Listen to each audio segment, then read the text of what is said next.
We'll get the image with short exposure time, but with more digital noise. Okay. That photograph, literally on my telescope, and it's my Canon camera on there. It's actually f5, not 6.5, excuse me. It was a 6-second shot, but my ISO was 100. So I kept it as low as I possibly could on my camera. And we got some more details as a result of that. Without having to do anything, it's just photo as is. Actually, we do have something in here too from the AL Reflector magazine. It's the article called Basic Small Scope Lunar Imaging by Jeremy Jenkins, and that's the gentleman who wrote that. White balance. Why do we worry about white balance on our photographs? Well, we do have colors that show up. We do want to work on that. We do want to try to get the right colors if we can, especially if you're doing color exposure. White balance mean quite a bit to making sure that your photograph looks good. Okay. And if you're taking a JPEG image, people still do it plenty of times, set the white balance to AWB, which is the average white balance, or set it to cloudy. If you're using raw photographs instead, again, you can set it to AWB or wherever you want to, but you can later on correct it to anything you want very easily.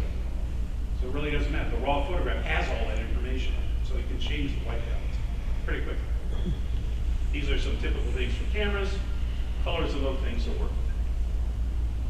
Now we get to the F number on the camera itself. And again, this is stuff as a photographer, I literally spent a whole week on this subject, or more. But today, just a few minutes should go. Now the F number of the camera, literally, is the length of the camera divided by the aperture. That gives you the total focal length for the camera. It's the same for any camera, any lens that you have here. For this one, for instance, we have a 90mm camera, 90mm telescope. 1200 for the length. So you take that, and we come up with 1200 divided by 90, and we come up with 13.3. That's the F number for that, 13.3. So when you look at, for instance, at your 8-inch B telescope, and it says F8 on the front, what they've done is they've taken the aperture and the length, which is forward, back, up, and back. Okay, they've divided the length by the aperture, and they come up with F8. That's all we have. I've got another telescope I'll show you, so they're 5. High F numbers, F8 through F16, the area of focus is long, but more light is needed for the image. You need a lot more light in order to get the image. It's slower. You can see more, it seems, but it's slower. So it's going to make it more difficult for it. Stars in the image usually do not show as much trailing. In other words, you get instead of a nice simple star, you see the trailing effect when the F number is higher. But again, the exposure time is much longer. So you usually use a higher ISO to kind of speed this up. With that type, auto-guiding is often needed. Auto-guiding will help to get the image on track without having the stars create that trailing effect. For low F numbers, F2 through F6, that means the area of focus is very short, but the image gets more light quickly. Stars do not show trailing unless the alignment is bad. So you've got to be very careful that your alignment is good if you're using a low F number telescope or camera lens. And the exposure time is much shorter, so you can use a lower ISO to get better details. You get a sharper image. Okay. Quickly here, there's some digital cameras. Canon, Nikon, Sony, and others. We've got a couple different sensor sizes for those. We've got APS-C. The sensor size is 16 millimeters by 24 millimeters, literally on there. For instance, we've got a Sony sensor showing on the right there. And for Nikon, it creates what's called a crop. So, for instance, with a crop, if I have a 100 millimeter lens, okay, if I'm using an APS-C sensor, it's actually 150 millimeters if it's a Canon, or 160 if it's a Canon. 150 is fine. So you get a cropping. In other words, it increases the length of the telescope. So if your telescope is 1,000 millimeters and you're using that type of camera on the end of it, it's actually going to be 1,500 or 1,600 for the apparent size of the object. 430 1/3 cameras that are 22 by 18 millimeters. That's 2 times the crop. So, for instance, a 100 millimeter lens would be 200 millimeters. A full frame sensor, where it's 24 by 36 millimeters in size, there's no cropping. So a 100 millimeter lens equals 100 millimeters. A 1,000 millimeter telescope still equals 1,000 millimeters. Astro enhanced cameras, those are cameras where they've gone in and they've taken the infrared sensor off the top. It's literally a glass plate for infrared sensing. They've removed that from the top of that sensor. Nikon had the D810A and then Canon's the D6A are great for producing reddish colors that we can sometimes see. Those are hydrogen alpha nebulosity colors, other things too, and a little more details for the night sky. Great for the night sky, but if you're going to reuse it for daytime viewing, you're going to have to slap another sensor inside for infrared, or you're going to have to put something on the front of the camera lens, or you're going to have an interesting photograph or work with flash. But they do work very well for nighttime viewing. Those are what we call the astro enhanced cameras. A couple of companies do these things, and you can actually, if you're experienced in taking apart cameras and putting back together, you can do it yourself. Not many people will, but you can. CCD cameras. These are traditional, what are also known as CCTV cameras on the commercial side. And they're the things that produce a very nice little image. And there's a couple of different types that we've shown here. The Zuos, we've got a couple of there as well. Attic cameras, Starlight Express, there are thousands of different items that we can use. They typically have a BNC connector on the backside. BNC, we'll get to that type of connection as well. Sometimes they'll actually have a USB port instead for connecting back. Quite typically, the Zuos will have a USB for connecting back to your laptop.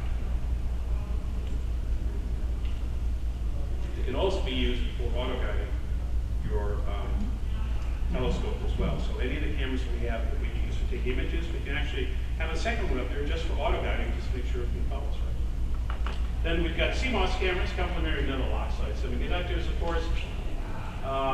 And again, they've been vastly improved, and so you shouldn't have to worry too much about whether I should get a CCD or a CMOS camera.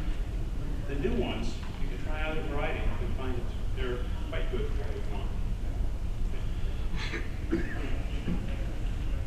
Sensor size comparison, very quickly here, it's sort of like comparing what we showed you earlier with the cameras, where we had APS-C cameras and then full-size sensors. This shows you, the center circle shows you the size if you're using a KAF 8300. That's about an 8.3 megapixel camera, approximately speaking, okay? The next yellow lines are with the KAA 1100, so that was the approximately 11 megapixel camera. And then we've got the 16803, which is the whole thing around the outside, about a 16 megapixel cameras.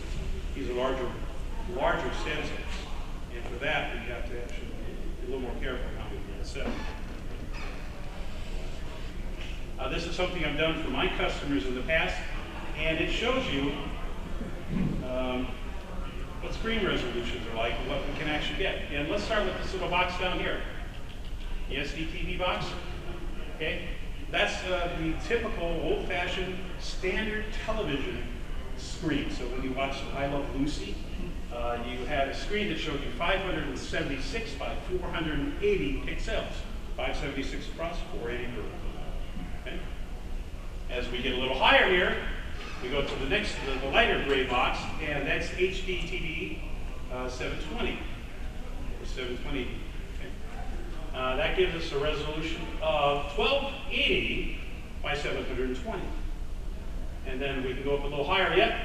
A light gray box on the right side there, HDTV, the 1080p, and that gives us a resolution of 1920 by 1080p. In between there, I've got 1.3 megapixel cameras, 2 megapixel cameras, ultra high definition cameras, 4K cameras, and 5K, and then the 5K cameras. So it gives you kind of an idea of what the sizes are like, how much information you can get off each of these. Cell phone cameras. And I'm going to pop into these guys as well. Why I was interested in seeing, I just found this, a Sony 48 megapixel camera chip. So eventually, in the next few years, you're going to see your cell phone cameras come out with a very high resolution camera. 48 megapixels, my gosh. You'd have to buy, on the film side, you'd have to buy a Hasselblad film back, which gave you 48 megapixels, medium format size, but it was $50,000. Then you have to buy the front and the lenses and everything else that went with it too. Okay? And this is only going to be, maybe they're going to be able to sell it for a few, anywhere from $10 to $30 each. Okay. What I'd like to show you over here on the side, this is Celestron's next YZ3. It's a really nice, it's a 3-axis universal smartphone adapter. So not only lets you go back and forth, but actually lets you go in and out so you can get exactly the right view you want. And it clamps right onto the eyepiece of your telescope. So you clamp that on, you put your cell phone on, you can actually get some very nice images using this. Here's a specialty camera, Celestron's Roe Ackerman, which is also known as the Raza camera. Very short focal length on this one. It's f2.2. f2.2. The image comes through the front, of course. It bounces off the main mirror in the back, comes up to the front again, but there's no secondary mirror at all. Instead, it enters whatever device you put up here. For instance, there's a hole in the front here, so the image comes in like that, bounces off the mirror up to here, and instead is then picked up by whatever camera. Very fast. Extremely sharp detail, but you'll get some vignetting if you're using the smaller camera sizes like the APS-C cameras we talked about. So you really need a full frame camera to get those to work well.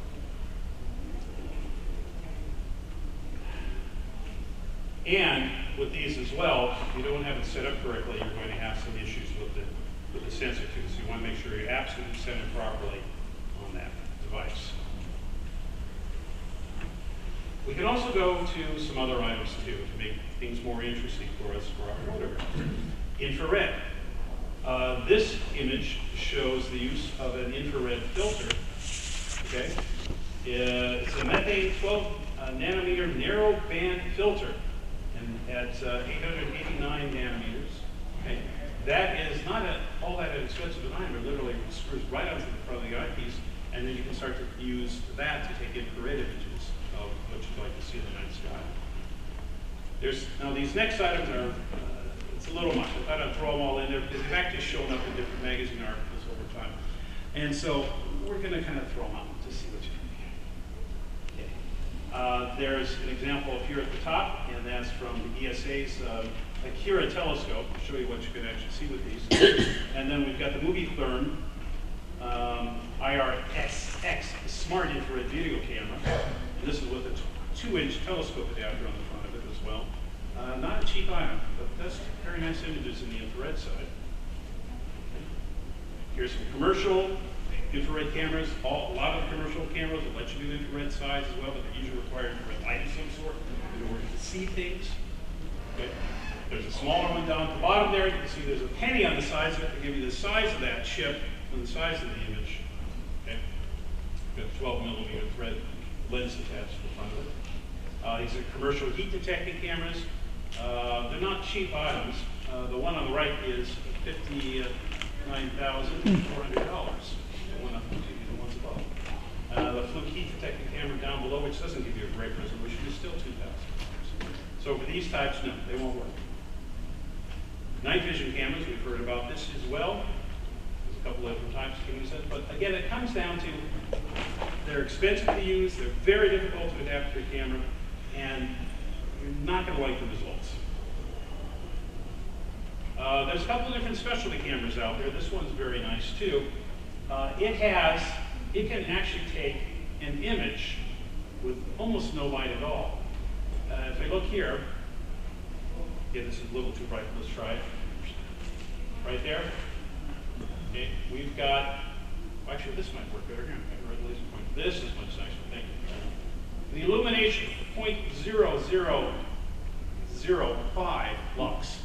Okay, 1 lux is equivalent to having one candle burning. So the amount of light that you get from one candle burning is 1 lux, okay? So this is 5/10,000ths the amount of light that you get from the candle burning, and that's how much light you can get with this camera. The cost for this is probably several $1,000s for that, but it actually uses a Canon EF lens mount, so you can probably adapt it to other things too. You can then adapt it to your telescope. So, too much difficulty, but we'll see how much it costs. This one I threw in, again, just for fun, because this is a great project. This is not something that's being done by a university or other groups. This is a privately funded group that is putting together these types of cameras. Okay? And they're using actual Canon cameras, Canon 400 cameras. Okay? They each have a nice little aluminum frame around the outside, and then on the back side, you can see this is the back side of the cameras. The white boxes show you the camera mount, and then the little black portions are actually Intel stick computers. So those are individual computers on the back side of each and every one of them. The cameras are about $12,000 a piece for the camera lenses. Plus you have to have the frames, the computers, and everything else. And they all go back to a central computer so they can get all the images stored there and they can work out what they have afterwards. And they're doing some very interesting things with galaxies and finding low emissions on the galaxies that they're not being found on the professional side. So they're doing some wonderful work. Hang on, just throw that in for fun. Now, next bit is spectroscopy. It's actually easier to do this. So we can actually have, we can set up and do spectroscope photographs of different stars, planets if you want to, and nebulae, just different things out there. And there's a couple of different cameras out there. There's the Pixis spectroscopic camera up there at the top. Down below we've got the Rigel systems, this guy here. And you can see it's actually at a little bit of an angle, about 12 degrees. Okay? Literally connects right to your eyepiece, and then you put your camera on there and take a photograph. And then I've got something to show you too. This is fun. A home spectroscope. Okay, a little bit of tubing, a nice little slot on the end, and then on the front, a filter. Literally, I'm going to pass this around. You guys hold it up and get it right. You should be able to see the light. Oh, there it is. So pass it around. Let people take a look. Is that a diffraction? Yes, I think so. I think it's 500 lines per millimeter, something like that. The rating on that one. So it makes it fairly easy to do. And again, the photographs there for that. And there's actually one too. I actually found another one too. You can actually buy another filter, a flat one, for $109. I'll show you that too. I just found that looking through my magazines yesterday. So it's not in this, but I'll show you that too. And then for the imaging of that, so literally you can take a photograph of that spectroscope that you see. You pull it in a program called Digital Photo Professional, and it's just something that Canon puts out, so it lets you convert that raw image into an 8-bit TIFF image, which then can be used with some of the other softwares out. Or you can use a different program. You take that raw image, convert it down to an 8-bit TIFF, and you can do it. You can then use Photoshop and crop it. You can do rotation on it and other things too. You can then use another program, a free one, freeware called ImageJ, which allows you to scale the spectrum. Okay? And then you can then Photoshop to kind of tweak it, make it look good, get it out to the length you want to. And these are some of the results that you see. For instance, with this one, we've got different stars showing here, including Spica. And so you can then compare the actual spectral lines of the planets or whatever you're looking at and find out what elements show. It's kind of nice to be able to do this. Now let's go into the hardware. I'll just come back to the hardware here in just a little bit. We'll show you that quickly. You can use a tripod if you're not tracking the sky. You can then also use a camera tracker like this one. The camera's attached right to the top here, or standard telescope mount. If you are used to being able to get a good polar alignment, great. There are a couple methods for doing that. But if not, then there's a nice little item called the Pole Master. And actually it works quite well. Right? And I'll show you that too in a bit. There's different types of equipment for attaching the camera to the telescope. For instance, up here at the top, that's a T2 adapter. This end fits onto the camera, and the other end has 42mm threads. And then you can use something like this, which is a 1.25-inch tube adapter. It also has 42mm threads on the end. So literally you just screw it into place, and then that goes into your eyepiece holder. Okay? These are what we call D-rings, 42mm on the outside, and then 1 inch on the inside. And that fits what we call a C lens. That's a commercial lens variety. 1 inch for that, threading for that. And here's one too. In fact, some of the cameras that we purchased actually come with these. D-mount with the C lens attached to the inside of it. Prime focus adapters, another piece of equipment. You literally screw this right into your T adapter, and then that goes into the 2-inch slot on your telescope or 1.25-inch slot, whatever you want to do. Couple of examples there for that. And then I like this one too. This is a digital camera lens adapter. This is a company called Photodiox, and they're an Illinois company. They actually manufacture a lot of their pieces here in Illinois. And this one fits on, has on the back side, right there, the C lens thread.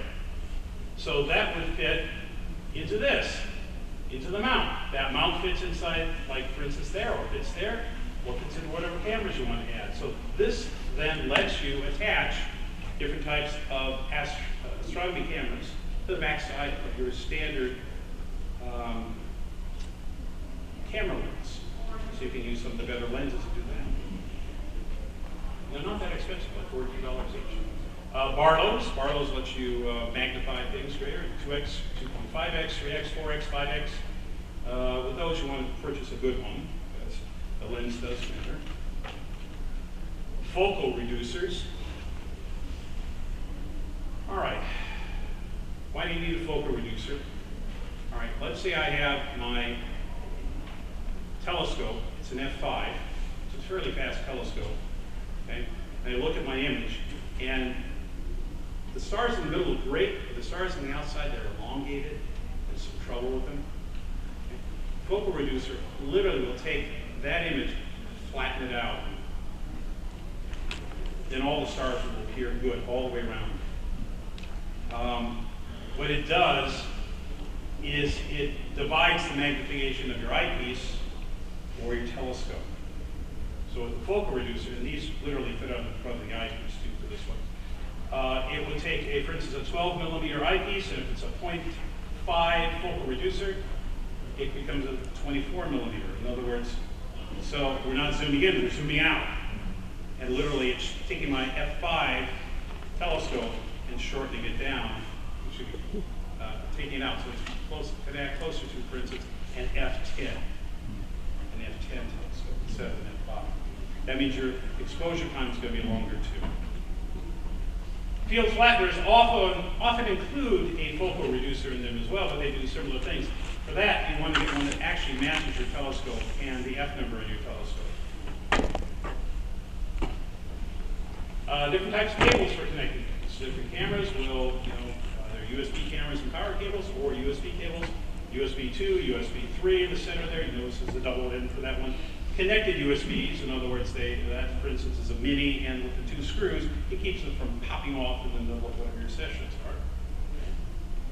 Video cables, and here's where we get to see, for instance, our actual BNC cables. British Naval Connectors is what we used to call them. And before World War II, the Navy wanted a connection that could be put on in place for radio equipment and other things, and taken off easily, but that would not pop off in between.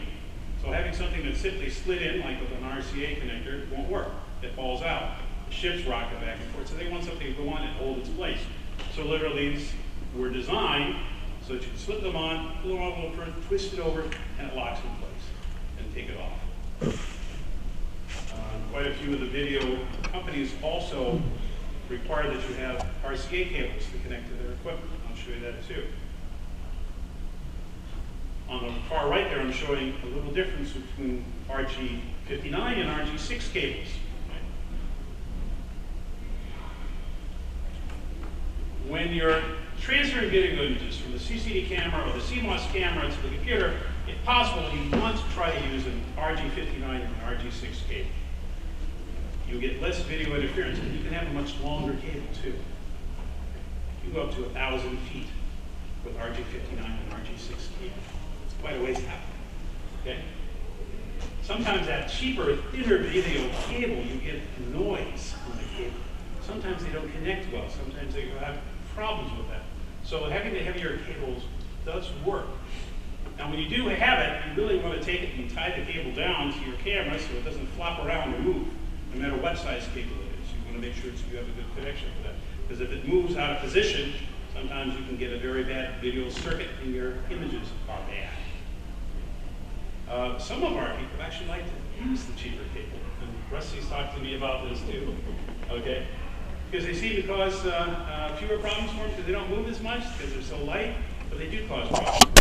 They still cause. So we just want to try to get something better. If you use them, just trap them. Cameras on telescope mounts. We've got a couple showing here.